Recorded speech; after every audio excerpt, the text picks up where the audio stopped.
Good morning and welcome to Dave's Delightful Dishes. And as always, I'm Dave, and it is such a delight to have you here with me in my kitchen this morning. And this morning, I've just come back from a vacation at Disney World with my wife, and I'm going to be doing a lot of these recipes from all this great food that I ate there. But today, we're going to make some breakfast stuff because it's one of Robin's favorite things for an early start. And this is from Toy Story Land, Woody's Lunchbox. We're going to have breakfast tachos. Come check it out.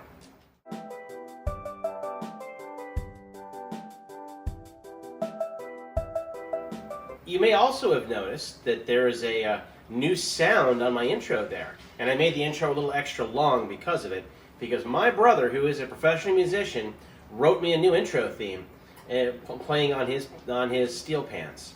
So I thought that was pretty cool, and we're going to be using that a lot here on the show. But let's get started.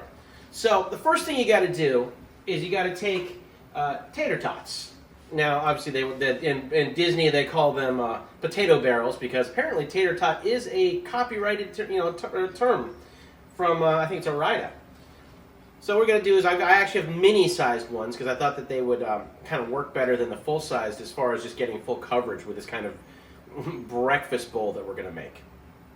So I've got half a bag, and that is going in a 400-degree oven for between 20 and 25 minutes. So you just got to look for when they're golden brown. So I'm going to get that in there. The oven's preheated. And then we have a bunch of other stuff to do with the cooktop. Let me show you the ingredient list here.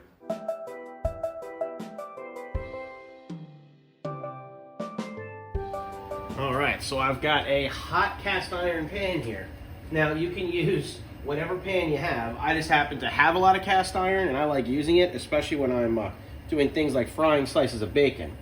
And I have 4 slices of bacon here that I'm going to fry up, and which I'm going to use as a topping, but I'm also going to use the rendering for flavor with the gravy that we're going to make. All right. And this happens to be beef bacon, but you can use any type of bacon you like. And we gotta let this fry down. I want it crispy. So this is probably gonna take about 3 minutes, maybe a little bit more. Okay, this bacon is ready to come off. So I've got a plate with some paper towel to let the grease come off of that. Get those 4 slices of bacon out of the way.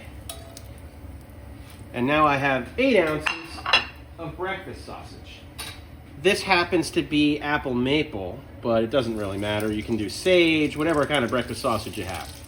And I took these were links, and I cut them out of the links so that I've got just loose sausage. Now, if you if you got just the loose stuff that's ground and not linked, that's even better. But whatever you can find.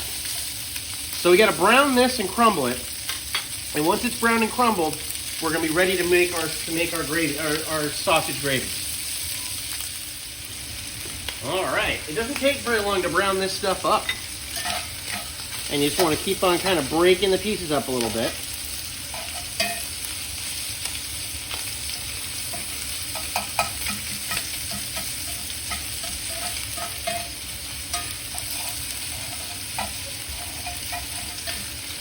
And now that's nicely browned and in like small chunks,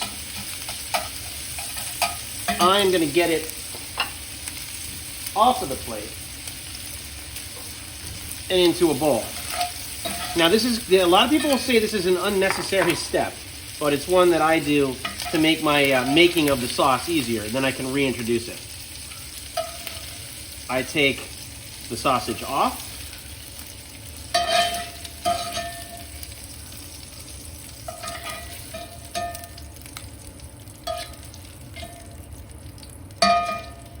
You don't have to worry about every little piece because it's all going back in. And then I have 4 tablespoons of butter, which I'm dropping into this. I'm going to get my heat back up to medium. And I have to let this melt. So once this is a lovely molten mess, we'll be right back.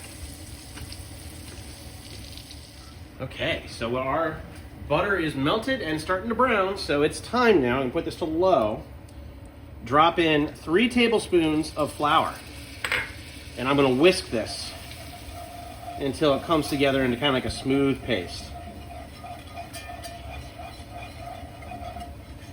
And once that's all assimilated, I'm going to add in 2 cups of milk. Any milk you like. Cream if you like. And I'm going to add a half teaspoon of salt and a half teaspoon of cracked pepper. I'm going to get this back to medium heat. I want to get this to a simmer and let it start thickening. And once it starts looking like sauce rather than just loose milk, I'm going to add that sausage bits back in. But right now I got to whisk and really get that flour incorporated into the milk. And all these lovely bits are going to come up off the bottom. It's going to just make a delicious gravy.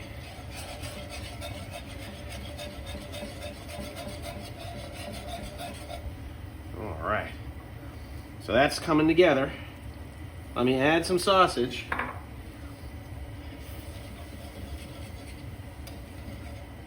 And now I've just got it on medium heat, and I'm going to let it simmer until it thickens up to where I want it, which is going to be pretty thick.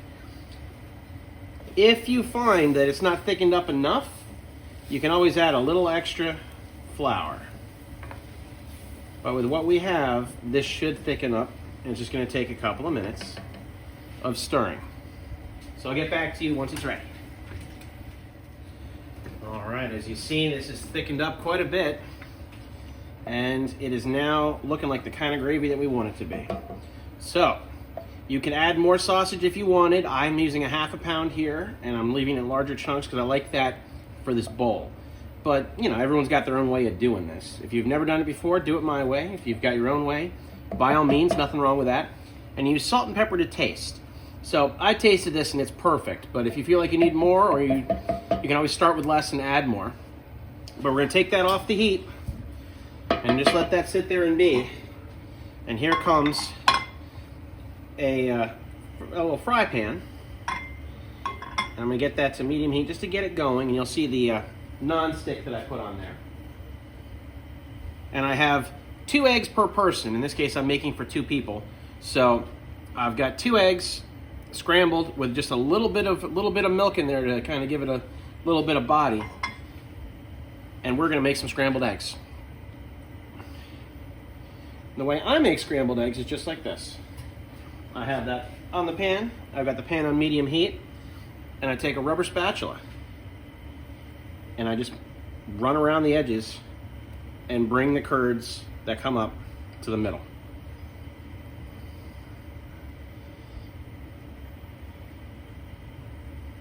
And this really doesn't take very long. Now, if you're making for 8 to 10 people, you might want to do it in batches. But if you're going to do a lot of it, then it might take you a little bit longer. This also isn't a bad way to start an omelet. Okay, back to medium, a little bit medium-low. Now that things are starting to come together, I don't want to burn the bottom of these eggs. And, you know, people like their eggs to different levels of doneness, so you do what you think is best. But seeing as this is going to be in a bowl, I'm going to suggest that we want to have it be a little bit firmer, because I don't want your egg. You don't think you're going to want your eggs too runny. But you can see how this is coming together, and this rubber spatula is perfect for working this. And I've got nice little curds of it, but it's not. I'm not overcooking it. I just want to get so there's not a lot of runniness left. All right there. I'm going to kill the heat. And our potatoes are just about done too, so we're ready to put this all together. I will see you back at the workstation. All right, so I got a nice little pile of potato barrels here. They smell great, and they're nice and small. And then I'm going to take my bacon and drop that in, as well as half of the eggs, which is 2 eggs worth of scramble. And now I want to kind of mix all that together so that it's interspersed. And then I'm going to take some of my gravy and lay all that out over the top. And the sky's the limit as far as how much gravy you can put on there. before I eat this, I may actually add a little bit more myself. And then as a little garnish, I've got some fresh green onion, which we'll sprinkle on top there. Bring a little extra flavor to the party. And there it is. And you know what? I hope you find this delightful. So there you have it. A delightful breakfast that's ready in less than half an hour. It's not going to be one of those ones that you want to do kind of as an on-the-go weeknight, but on a weekend, this is a lovely change of pace that you can do, and it's a little taste of Disney at home. So I really hope that you've enjoyed this recipe, and I'd like you to try it, and I want you to tell me how it went. We got a comment section both here on the video as well as on my Facebook page for Dave's Delightful Dishes and my Instagram, both of which will be in the description, links in the description. The ingredients for this recipe will also be there. And any of those venues, I'd love you to just give me comments, give me suggestions, tell me what challenge you want me to do next. And I'll do my best to make it happen for you. You can also check out my Spreadshirt app, which is on my Facebook page, where you can find things like these nice aprons and all different kinds of things that are branded for me. And I would love it if you would sponsor me by buying some of those things. It'll help pay for the cost of food. I hope you have a wonderful day. I look forward to seeing you guys at the next recipe, and have a great one.